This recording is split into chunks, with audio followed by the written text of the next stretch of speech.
Students, आज हम आपको पढ़ाएंगे आइडियल और नॉन आइडियल सॉल्यूशंस। उसमें जो है आइडियल सॉल्यूशन बताने जा रहा हूँ पहले। तो आप सब लोग जानते हैं, एक बात बोलते हैं, वो सॉल्यूशंस जो राउट लॉ को फॉलो करे उसे बोलते हैं आइडियल्स। उसी को डिफिनीशन के फॉर्म में कहेंगे the solutions which obey Raoult's law over the entire range of concentration and temperatures.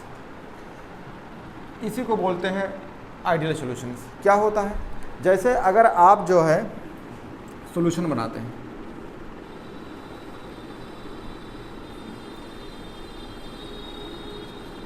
ये जो है आपका कोई सॉल्यूशंस है और इसके सरफेस पे जो है इसके मॉलिक्यूल हैं, कोई सॉल्यूशन जिसे बोलते हैं ए।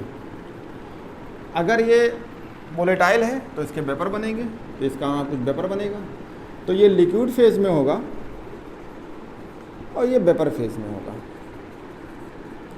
वेपर कहिए या गैस के फॉर्म में कहिए। दूसरा है,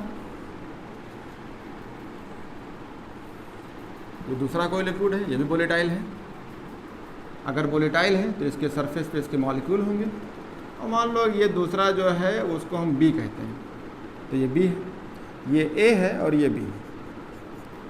तो यहाँ से ये इसका वेपर बनेगा, वेपर बन के यहाँ पे जो है वेपर फॉर्म में होगा, तो इसे वेपर कहेंगे या फिर आप कहेंगे गैस है, गैस फॉर्म में। अगर जो है ये अगर मानते हैं कंपोनेंट फर्स्ट है, तो इसका कंपोनेंट जो होगा, इसका मान लो मोल फ्रैक्शंस ऐसे है। अगर ये प्योर फॉर्म में होगा तो यहाँ पे इसका PA0 होगा। अगर ये बी है तो मोल फ्रैक्शंस भी होगा, और अगर ये जो है इसका प्योर फॉर्म में इसका PV0 होगा। तो अगर राउल्ट्स लॉ की बात को फॉलो करें तो आप जानते हैं कि PA बराबर होता है PA0 मोल फ्रैक्शंस ए के। ये आपको पिछले लेक्चर में पढ़ा चुका हूँ। इसके बारे में अगर कहते हैं तो कहेंगे PA, PB है, ये कहेंगे PV0 और X, यानी partial pressure is directly proportional mole fractions of, जो है मोल फ्रैक्शंस जो होता है ऑफ ए के, और ये मोल फ्रैक्शंस ऑफ बी के। होता क्या है, अगर ये आइडियल होगा तो मान लीजिए इन दोनों लिक्विड को हमने मिक्स किया, तो जब मिक्स करेंगे, मिलाएंगे, तो मिलाने के बाद क्या होगा, अब ये जो है दोनों वोलेटाइल लिक्विड है, इसमें आप जानते हैं इन दोनों में ए वाला ज़्यादा वोलेटाइल हो सकता है, अगर तो बी वाला कम होगा। अगर बी वाला ज़्यादा होगा तो ए वाला कम होगा। दो लिक्विड होते हैं, जैसे आप मान लीजिए ये आप जो है अल्कोहल ले लीजिए और ये वाटर ले लीजिए, तो आप देखेंगे इसमें एक का वोलेटाइल ज़्यादा होगा और एक का कम होगा। तो अगर हम इसको मिलाते हैं, मान लो पहले का वॉल्यूम B1 है और दूसरे का वॉल्यूम B2 है, तो जब मिलाएंगे तो मिलाने के बाद क्या होगा, इसमें आपकी क्या होगा, इनमें दोनों के होंगे। अगर ये ए का वेपर है, मतलब मॉलिक्यूल से, तो ये बी का मॉलिक्यूल होगा। ऐसे ए का मॉलिक्यूल है तो ये बी का होगा, यानी इसके अंदर ए और बी दोनों होंगे। अब इसका वेपर बनेंगे, तो वेपर बनेंगे तो यहाँ पे वेपर ए बी दोनों का होगा, यानी वेपर होगा आपकी ए एंड बी बोथ, दोनों का होगा। अब निकालते हैं तो ये तो सॉल्यूशन बन गया। अब तो इसे सॉल्यूशंस कहेंगे, प्योर फॉर्म में है ही नहीं, तो इसे आप सॉल्यूशंस कहेंगे। तो अगर आप दोनों को जोड़ दिया जाए तो क्या होगा, P टोटल मतलब सॉल्यूशंस का ये होता है PA प्लस PB, और इसको अगर आप सॉल्व करेंगे तो कहेंगे PA0 XA plus PB0 XB, ये कहेंगे। अब होता क्या है, एक चीज़ तो आप देखेंगे कि अगर ये आइडियल सॉल्यूशंस हैं तो इसके अगर मॉलिक्यूल इसमें मिलाएंगे और इसके मॉलिक्यूल बनाएंगे, तो पहला चीज़ तो आप जो ध्यान रखिए चाहिए, इसका ध्यान होना चाहिए कि इनके बीच में फोर्स ऑफ अट्रैक्शंस जो हो वो सेम होना चाहिए। और एक चीज़ और आपको सबसे अच्छा पता होना चाहिए कि अगर ये देखते हैं PA बराबर PA0 प्लस X, तो कहिए कि ये है ऑब्जर्व और ये है कैलकुलेटेड्स, यानी हम उसको पता करेंगे। ये किससे कैलकुलेट किए हैं? राउट लॉ से। और ये ऑब्जर्व है। तो ऑब्जर्व जो है पार्शियल प्रेशर जो है कैलकुलेटेड के बराबर होना चाहिए। सेम चीज़ें अगर इसमें बी के लिए देखते हैं तो बी में भी यही कहेंगे कि जो है इसका जो ऑब्जर्व होगा इसका पी बी नॉट और एक्स बी, यानी ऑब्जर्व और कैलकुलेटेड के बराबर होना चाहिए, ये भी आप कह सकते हैं। और ये कैलकुलेटेड का मतलब क्या है, ये आपको निकाले हैं, किससे निकाले हैं, राउट लॉ से। यहाँ पे भी वही होना चाहिए कि अगर ये देखा जाए तो आप कहेंगे पीटी जो ऑब्जर्व होगी ये दोनों पूरा कैलकुलेटेड है, तो ये कैलकुलेटेड के बराबर होना चाहिए। ये कहाँ से आया है, बाय राउट लॉ। राउट लॉ लगा के आपने ये देखा है। तो पार्शियल प्रेशर्स ऑब्जर्व और कैलकुलेटेड्स ये इक्वल होना चाहिए, ये भी इक्वल होना चाहिए और सॉल्यूशंस में भी इक्वल होना चाहिए। यानी ये आप कहेंगे ये कहाँ से है, तो ये जो चीज़ें होती हैं ये कैलकुलेट करते हैं और ये जो है किसी मीटर से किसी पैमाने से उसे पता करते हैं, ये तो ये बराबर होना चाहिए।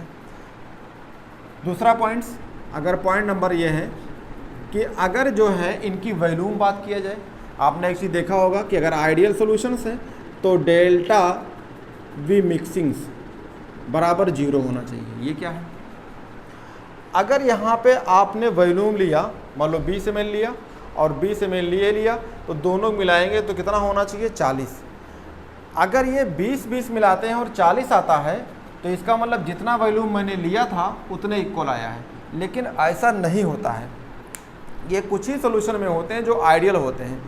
अगर ये देखा जाए कि फोर्स ऑफ इंट्रैक्शंस अगर मॉलिक्यूल के बीच में ज़्यादा हो जाए, अगर ज़्यादा होंगे तो ये पास पास आएंगे, वॉल्यूम कम हो जाएगी। अगर ऐसा भी होता है कि मिलाने के बाद अगर ए और बी को मिलाइए और फोर्स ऑफ अट्रैक्शंस कम है तो ये दूर दूर भाग जाएंगे, अगर ये दूर दूर जाएंगे तो वॉल्यूम बढ़ जाएगी। आइडियल में क्या होगा, जितने वॉल्यूम मिलाएंगे, अगर ये ना आपने 20 ml लिया, ये 20 ml लिया तो ये 40 ही बनेगा, ज़्यादा नहीं होगा। तो इसका मतलब है कि ये B1 है, ये B2 है, तो ये B फाइनल होगा।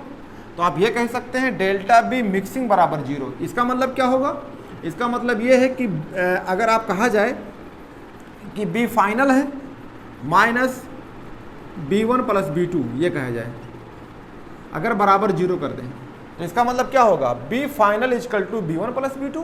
इसका मतलब इन दोनों के वॉल्यूम जोड़ के इसके बराबर हो जाएगी। जैसे अभी मैंने आप कहा ये 20 ml ले लीजिए, ये 20 ml ले लीजिए, तो ये कितना होगा, 40, यानी एकदम बराबर आएगा। तो इसका मतलब delta V mixing equal to 0 होना चाहिए। दूसरा पॉइंट्स, अब अगर मान लीजिए ये ए वाले हैं तो इनके सरफेस पे ये ए ही होंगे, ये ए सब होंगे। अगर ए होंगे तो इनके बीच में फोर्स ऑफ अट्रैक्शंस क्या होगी, यानी ए के बीच में होगा अट्रैक्शंस। ऐसा ये बी वाले हैं सब, अगर ये बी वाले हैं तो इनके बीच में फोर्स ऑफ अट्रैक्शंस क्या होगी, बी होगी। अब क्या होता है, अगर हम इसको तोड़ते हैं, अगर ये बॉन्ड तोड़ेंगे तो इसे क्या बोलेंगे, बॉन्ड डिसोसिएशंस या बॉन्ड ब्रेक। अगर बॉन्ड तोड़ते हो तो आपको एनर्जी खर्च करनी पड़ेगी, कहीं भी कोई चीज़ काटिए, तोड़िए, पीटिए तो उसको एनर्जी खर्च करनी पड़ेगी। तो बॉन्ड करने पे, बॉन्ड तोड़ने में एनर्जी लगानी पड़ेगी, और एनर्जी का मतलब क्या हो गया, एक तरह हीट हो गया।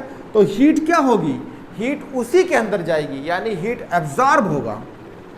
तो अगर हीट एब्जॉर्ब होगी तो यहाँ भी वही कहानी, बॉन्ड तोड़ने के लिए क्या करना पड़ेगा, आपको हीट देनी पड़ेगी, यानी हीट एब्जॉर्ब होगी। मान लीजिए हम कह रहे हैं कि यहाँ पे क्या होगा, इसको मानते हैं ये बी है, ये सब ये ए बी वाले हैं, ये सब ए है, ये बी है, ये ए है, ये बी है, ऐसे वाले हैं सब इसके सरफेस पे। तो इनके बीच में क्या होगा, ए बी। तो अब यहाँ पहले ए के बीच में बॉन्ड टूटे, फिर बी के बीच बॉन्ड टूटे, फिर ए बी बने, तो यहाँ क्या हो रहा है, बॉन्ड फॉर्मेशंस। तो यहाँ आप बॉन्ड बना रहे हैं, बॉन्ड फॉर्मेशंस। तो दो तरीके से बॉन्ड फॉर्मेशन कैसा होती है, एक्सोथर्मिक प्रोसेस, और ये कैसी है, इंडोथर्मिक। अब ये इसका मतलब, चलो मान लेता हूँ, अगर मैं अपनी भाषा मान लेता हूँ कि 10 किलो जूल एनर्जी इसमें खर्च हुई और 10 इसमें हुई किलो जूल, तो कितना हो गया, 10 और 10 20, यानी उसके अंदर गए 20। तो यहाँ जब 20 लगे हैं तो 20 निकलना चाहिए। इसका मतलब जितना एनर्जी उसमें गई उतनी एनर्जी निकल गई। इसका मतलब चेंज क्या हो जाएगा, 0। यानी जितना एनर्जी आपने दोनों मिला के खर्च किया उतना यहाँ हो जाए। अगर 10-10 माना है तो यहाँ कितना खर्च करना पड़ेगा 20, तो इसका मतलब बराबर है। तो अब एनर्जी की भाषा में इसे क्या बोलते हैं, इसको आप कहते हैं डेल्टा एच मिक्सिंग। और डेल्टा एच मिक्सिंग क्या होती है, डेल्टा एच मिक्सिंग का मतलब होता है इंथैल्पी चेंज। तो एंथैल्पी चेंज कितना आना चाहिए 0, जितना फाइनल है उतने इनिशियल है, जितना इसमें तोड़ने में लगी है उतना उसमें जो है निकली है। तो इसका मतलब कोई दिक्कत नहीं, यानी आप कह सकते हैं कि एनर्जी डेल्टा एच मिक्सिंग बराबर 0, यानी चेंज इन एंथैल्पी, यानी जितना हीट आपने दिया तोड़ने में उतने बराबर निकल गई। इसका मतलब कोई दिक्कत नहीं। अब ये अगर आपकी जो है एंथैल्पी चेंज बराबर 0 हो गई, यानी आपकी हीट में भी कोई दिक्कत नहीं है, जितना इस्तेमाल किया उतने ही हीट उससे निकल गई। अब थर्ड पॉइंट देखते हैं कि अगर आपका फोर्स ऑफ अट्रैक्शंस क्या है। थर्ड पॉइंट, अगर आप फोर्स ऑफ अट्रैक्शंस की बात करते हैं तो फोर्स ऑफ अट्रैक्शंस क्या होना चाहिए, फोर्स ऑफ अट्रैक्शंस यानी इंटरेक्शंस भी कह सकते हैं। तो क्या होगा, जितना फोर्स ऑफ अट्रैक्शंस ए के बीच हो उतने ही किस में हो, बी के बीच में हो, और ये क्या हो ए बी, यानी इक्वल हो। अगर ऐसा होता है कि फोर्स ऑफ अट्रैक्शन सब में बराबर है तो इसका मतलब है एकदम बात सही है कि आइडियल होगी। इसका मतलब अगर फोर्स ऑफ अट्रैक्शन चेंज हुआ तो वॉल्यूम चेंज हो जाएगी। जैसे आप मान लीजिए इनको तोड़ के इसमें डाला, अब ये क्या हो, फोर्स ऑफ अट्रैक्शन बढ़ गया। बढ़ने मतलब क्या है, पास पास आने लगे, तो वॉल्यूम इतना थी तो वॉल्यूम पास में होगी, यानी वॉल्यूम चेंज हो गई। ऐसा भी हो सकता है कि फोर्स ऑफ अट्रैक्शंस जो है आपका कम हो, तो जब इस ए के बीच बॉन्ड टूटी, बी के बीच बॉन्ड टूटी, तो ये पास आने बजाय दूर चले गए, बहुत पास नहीं है। इसका मतलब क्या होगा, वॉल्यूम बढ़ गई। तो ये फोर्स ऑफ अट्रैक्शंस जो है ये बराबर होना चाहिए। अब एक चीज आती है फोर्थ पॉइंट, एंट्रोपी की बात करते हैं, डेल्टा एक्स मिक्सिंग की बात करते हैं। तो डेल्टा एक्स मिक्सिंग हमेशा क्या होती है, जो होती है 0 से ज़्यादा होती है। ऐसा क्यों, आप जानते हैं कि जब भी कभी भी आपने बॉन्ड तोड़ा, यहाँ से बॉन्ड तोड़ा, इसका मतलब नंबर ऑफ पार्टिकल्स या नंबर ऑफ जो मॉलिक्यूल थे वो अलग अलग हो गए। तो इसका मतलब क्या, जब इसमें डालेंगे तो रेंडमनेस बढ़ जाएगी। रेंडमनेस मतलब दौड़ भाग हो जाएगी, यानी बहुत तेज़ी से भागने लगेंगे। अगर तेज़ी से भागने लगेंगे तो एंट्रोपी कभी भी आपकी 0 से कम नहीं हो सकती, 0 से हमेशा ज़्यादा होगी और बराबर नहीं होगी। तो नंबर ऑफ पार्टिकल जो है वो बढ़ जाते हैं। कैसे पता चलेगा, अब सोचो ए है ये सब, ये बी है, तोड़ दिया इसमें डाला, तो ए बी अलग अलग हो गए, तो खूब भागेंगे, खूब उसमें दौड़ेंगे। इसका मतलब जो है रेंडमनेस बढ़ जाएगी, तो एंट्रोपी जो है ये आपकी बढ़ जाएगी। तो इसे कहते हैं चेंज इन जो है एंट्रोपी है, ये चेंज इन एंथैल्पी है और ये चेंज इन एंट्रोपी है। तो यहाँ कह सकते हैं कि नंबर ऑफ पार्टिकल्स जो हो जाएंगे या नंबर ऑफ जो मॉलिक्यूल हैं वो बढ़ जाएंगे। तो बढ़ जाएंगे तो आप जो है रेंडमनेस बढ़ जाएगी।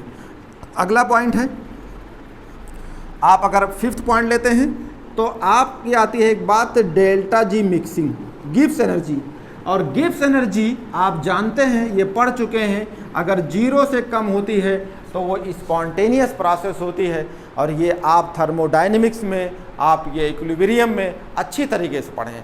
इसका मतलब अगर डेल्टा जी निगेटिव होगी तो कहते हैं स्पॉन्टेनियस प्रोसेस होगी, यानी स्पॉन्टेनियस प्रोसेस। ये क्या है, स्पॉन्टेनियस वर्ड क्या है, स्पॉन्टेनियस का मतलब होता है खुद से, लगातार। सही बात है, अगर ये इसमें डालेंगे तो ये अपने से खुद से लगातार होती रहेंगी, यानी इसका मतलब है ये प्रोसेस स्पॉन्टेनियस हो जाएगी।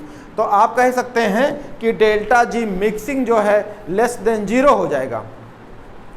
अब आती है ये बात कि जो है कभी भी अगर आपसे कहा जाए क्या आइडियल सॉल्यूशंस हैं, तो एनसीईआरटी में अगर आप जाएंगे तो कोई परफेक्टली आइडियल सॉल्यूशंस नहीं है। तो जब परफेक्टली नहीं है तो आप उन सॉल्यूशंस को मानेंगे जो सॉल्यूशंस उसके लमसम बराबर हो, यानी नियरली हो। उस नियरली सॉल्यूशंस को हम कहेंगे कि ये आइडियल सॉल्यूशंस होते हैं। तो वो नियरली सॉल्यूशंस में क्या आएंगे, तो अगर आप जाते हैं इस बात को लेके एनसीईआरटी में तो ये बात आपको वहाँ मिलेगी। क्या मिलेगी कि एनसीईआरटी एक लाइन है, मैं इसको आपको लिख देता हूँ, इसको मिटाता हूँ। स्टूडेंट अगर आपको इसको स्क्रीनशॉट लेना है या इसे नोट करना है तो कर सकते हैं, नहीं तो मैं फिर जो है अगला बात बताता हूँ आपको। तो जो है एक लाइन एनसीईआरटी में जाएंगे तो ये पॉइंट आपको मिलेगी, क्या मिलेगी, ये बातें वहाँ लिखी रहेगी। अगर जाते हैं, a perfectly ideal solutions is rare, perfectly ideal solution is rare. अगर एनसीईआरटी के वर्ड है कि perfectly ideal solutions is rare, अब ऐसा नहीं होता है तो कुछ सॉल्यूशंस को मान लेते हैं, बट सब solutions, but some solutions are nearly, क्या कहेंगे, आर नियरली आइडियल बिहेवियर। तो वो कौन हो सकते हैं? एग्जाम्पल के तौर पे जैसे आप एनसीईआरटी में जाएंगे तो आपको मिलेगा नॉर्मल हेक्सेन और normal heptanes, normal hexane and normal heptane. ये क्या है? अगर हेक्सेन के फार्मूला बनाएंगे तो देखो CH3 CH2 CH2 CH2 CH2 1 2 3 4 5, ये CH3, यानी ये आपके 5 कार्बन के। तो 5 कार्बन का एग्जाम्पल ले लो, है 6 कार्बन का, तो CH3 हो गया, CH2 हो गया, CH2 हो गया, CH2 हो गया, CH2 हो गया, CH3 हो गया। अगर हेप्टेन लेंगे तो कितने कार्बन का होगा? 7 कार्बन का। तो CH3 CH2 CH2 CH2 CH2 कितना? 1 2 3 4 5 6 CH3। अब देखो एक चीज़ आपको मिला, ये हेक्सेन है और ये हेप्टेन है। तो एक बात तो आपको यहाँ याद करना पड़ेगा, एक चाहे लिख लो, कहेंगे कि जिसको आप एग्जाम्पल लेते हैं वो सेम पोलर नेचर हो और नियरली साइज सेम हो। क्या कहेंगे? ये बात यहाँ लिख लीजिए, इसे सेम पोलर नेचर हो, सेम पोलर हो और नियरली सेम साइज का हो। ये क्या होता है? मतलब जो दो आप लेंगे एग्जाम्पल में, उन एग्जाम्पल में ये आपको देखना होगा कि उनका नेचर कैसा है। अब वो पोलर हो या नॉन पोलर हो, ये भी कहते, सेम पोलर के हों तो सेम पोलर का मतलब क्या हो गया? सेम पोलर का मतलब एक ही नेचर के हों, यानी सेम नेचर कह सकते हैं। सेम पोलर मतलब क्या कह सकते हैं? Same nature. ये भी कह सकते हैं कि सेम नेचर का हो। ये वर्ड क्या है? जैसे मान लीजिए ये आपका हेक्सेन है और हेप्टेन है, दोनों में क्या फ़र्क है? दोनों कैसे हैं? नॉन पोलर हैं, तो कहेंगे नॉन पोलर है, सेम नेचर के हैं। और नियरली साइज सेम, देखो एक कार्बन खाली बढ़ा है तो साइज में बहुत ज़्यादा डिफरेंस नहीं होगी। तो आप इसी तरीके से याद कर सकते हैं कि जो भी एग्जाम्पल लेंगे उनका नेचर सेम हो और साइज में बहुत डिफरेंस ना हो। तो पहला एनसीईआरटी एग्जाम्पल ये हो गया। अब दूसरा एग्जाम्पल बताते हैं, इसको मैं मिटा देता हूँ।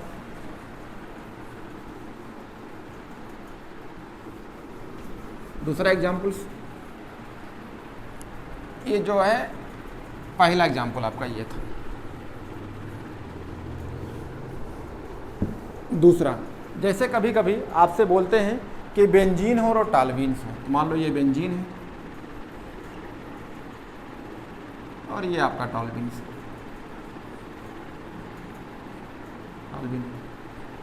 इसको आप C6H6 कह सकते हैं और इसे कहेंगे C6H5CH3 अगर ये लेना चाहें तो। देखो बेंजीन ये भी फिनिल ग्रुप है, यानी इन दोनों का कैसा है? नेचर सेम है, यानी नॉन पोलर होंगे। और एक कार्बन में थोड़ी बढ़ी, यानी एक कार्बन बढ़ गया है, इसका मतलब है कि आप कह सकते हैं साइज नियरली सेम होगी।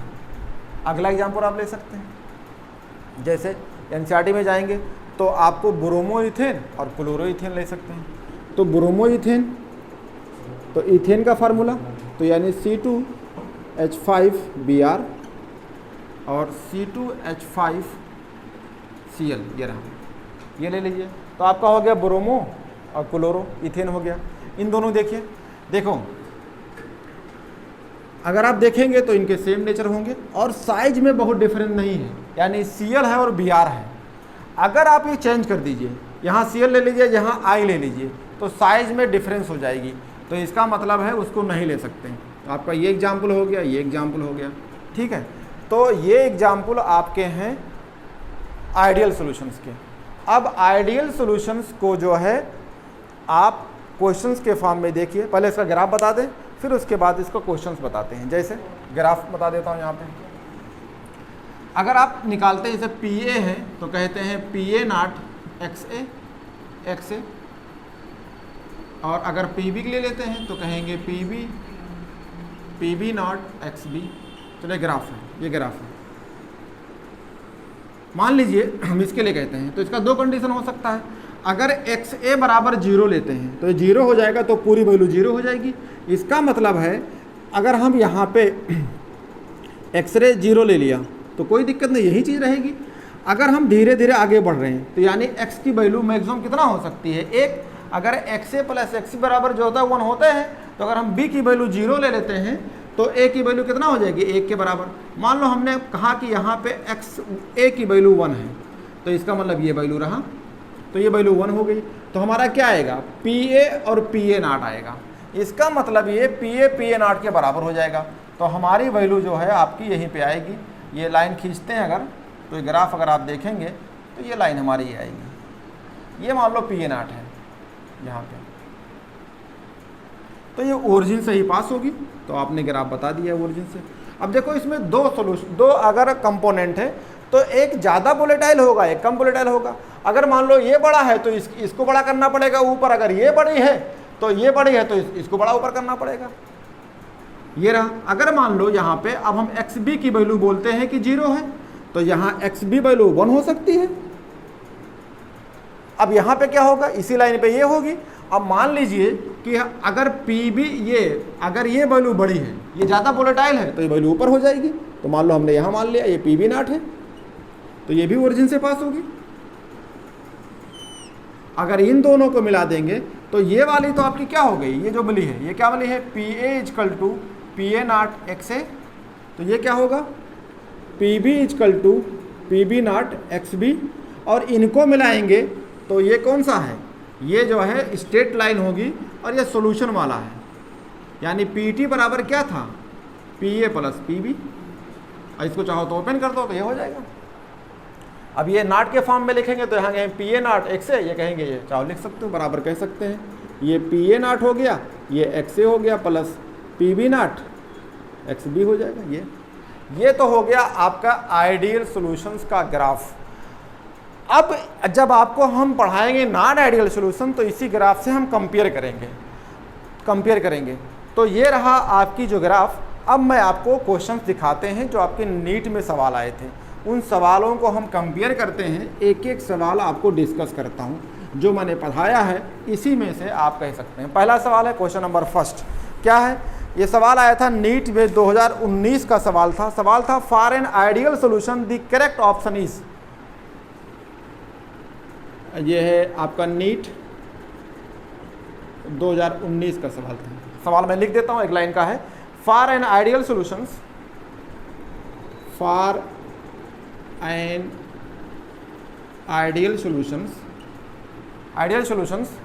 द करेक्ट ऑप्शन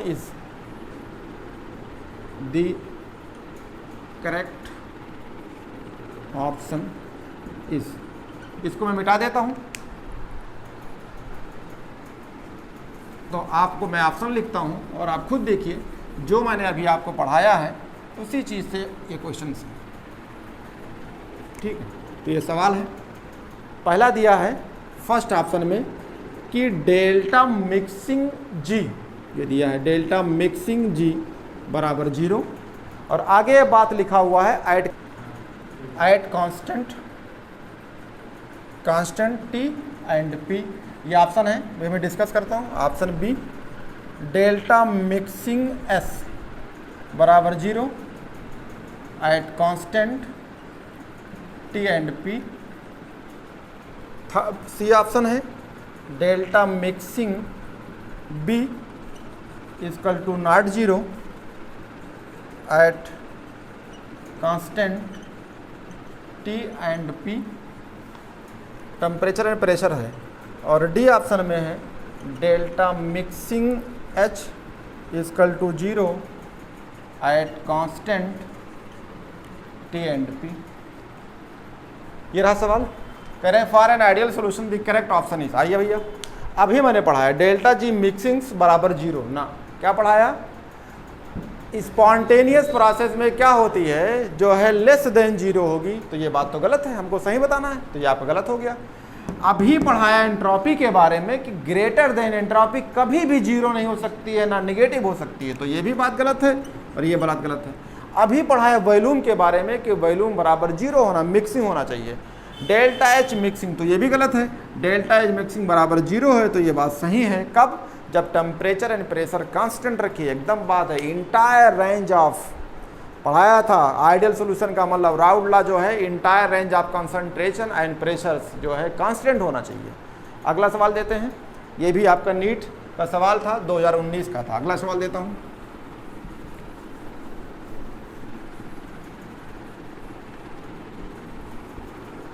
अगला सवाल है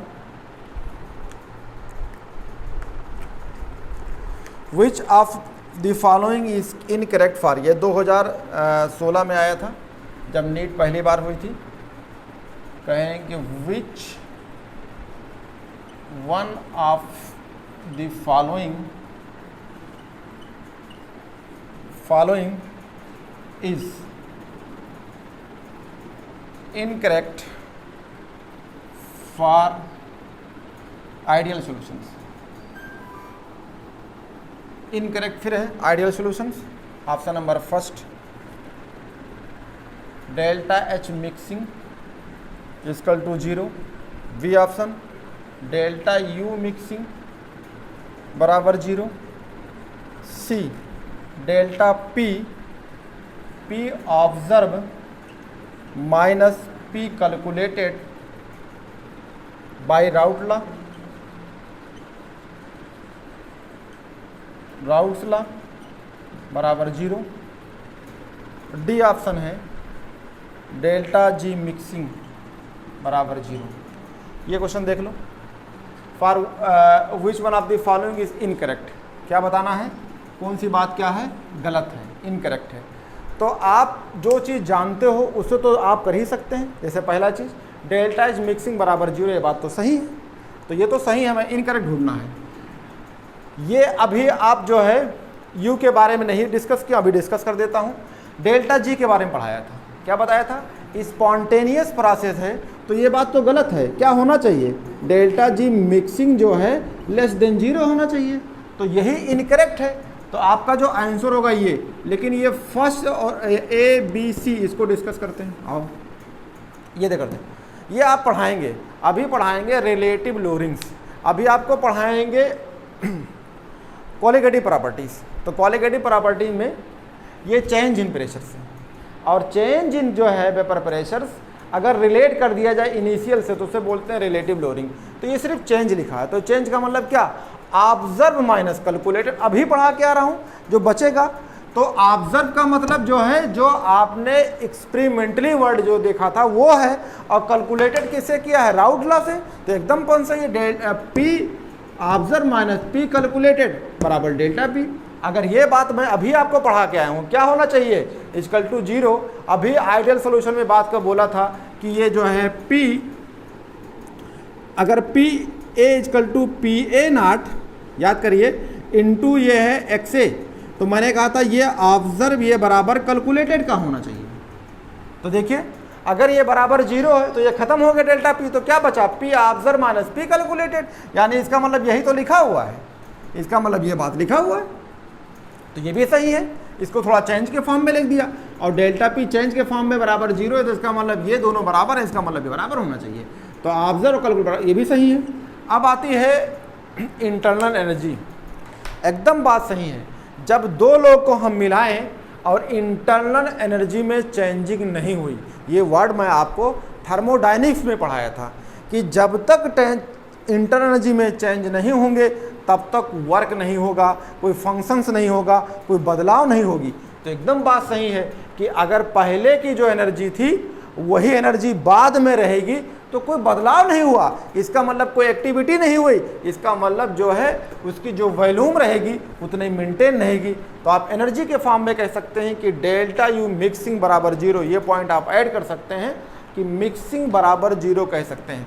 एनर्जी में चेंज हुई, रेंडमनेस बढ़ जाएगी, एनर्जी में चेंज हुई, वॉल्यूम बढ़ जाएगी, एनर्जी में चेंज हो वॉल्यूम घट जाएगी।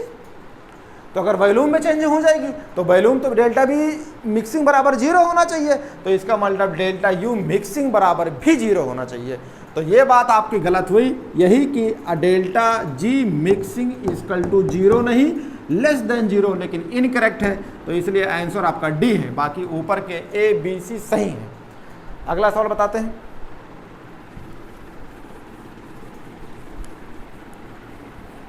ये आपके नीट का सवाल था। ये नीट का सवाल 2000 जो अभी मैंने सवाल डिस्कस किया है ये आया हुआ था 2016 का सवाल था, जो अभी आपको मिटा दिया हूँ ये 16 में आया था, जो जस्ट अभी मिटाया हूँ। तो ध्यान रखिएगा ये नीट 16 का सवाल था, 2 बार हुआ था। नीट फेज फर्स्ट हुआ था तो ये नीट फेज सेकंड वाला था। अगला क्वेश्चन दिखाते हैं आपको। ये लिखा हुआ है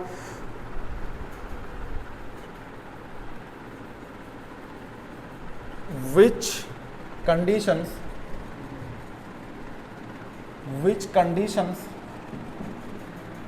is not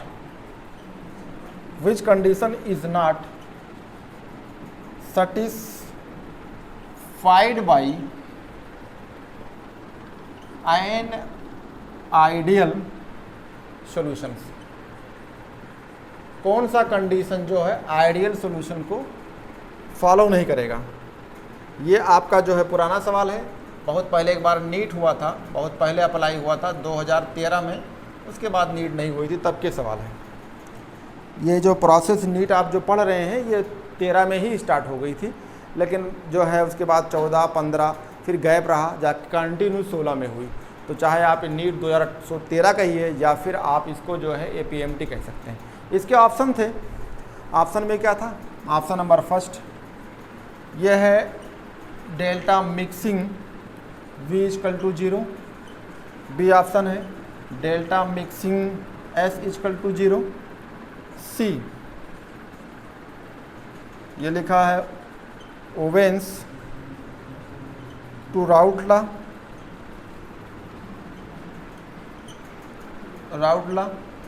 और डी वाला था डेल्टा मिक्सिंग H बराबर जीरो। ये रहा, आप देख लीजिए, यानी आइडियल सॉल्यूशंस की बात को फॉलो नहीं करेगा, सेटिस्फाई नहीं। तो डेल्टा मिक्सिंग V ये पढ़ाया था बराबर जीरो, ये फॉलो करता है। डेल्टा S मिक्सिंग ये जीरो नहीं होगी, क्या होगा, ग्रेटर देन जीरो। ये बात अभी पढ़ा के आया कि डेल्टा मिक्सिंग ए ग्रेटर देन एंट्रोपी हमेशा रेंडमनेस, जब दो चीज़ को मिलाओगे तो भागदौड़ बढ़ जाएगी, खूब दौड़ भाग होगी, यानी ये होना चाहिए, लेकिन ये है तो यही नहीं करेगी, ये बात है। और आप तो पढ़ चुके हैं कि जो राउट लॉ को फॉलो करेगा वही तो आइडियल सॉल्यूशन कहलाएगा, तो यही बात सही है। और डेल्टा H मिक्सिंग बराबर जीरो है, तो यानी ये बी वाला जो बात है ये होना चाहिए, लेकिन ये लिखा है तो यही सेटिस्फाई नहीं होगी, तो इसका आंसर होगा बी, यानी गलत बात पूछ रहा था। एक लास्ट सवाल है,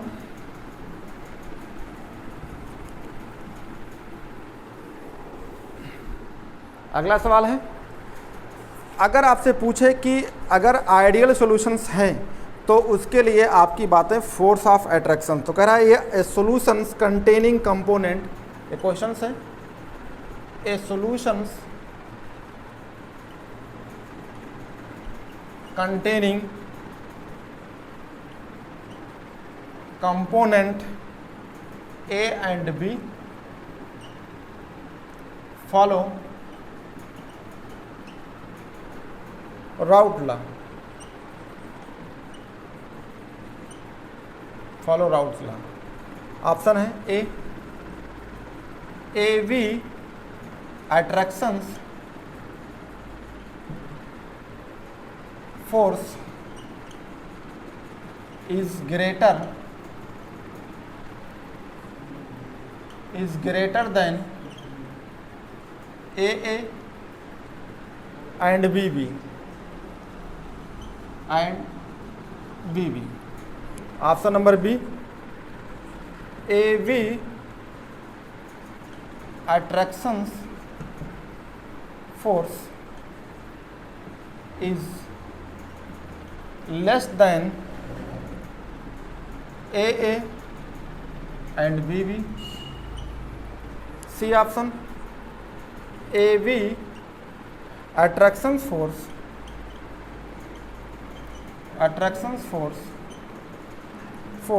remains same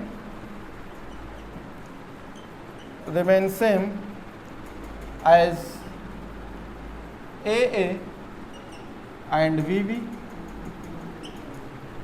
Option number D, volume of solution is different. Volume of solutions is different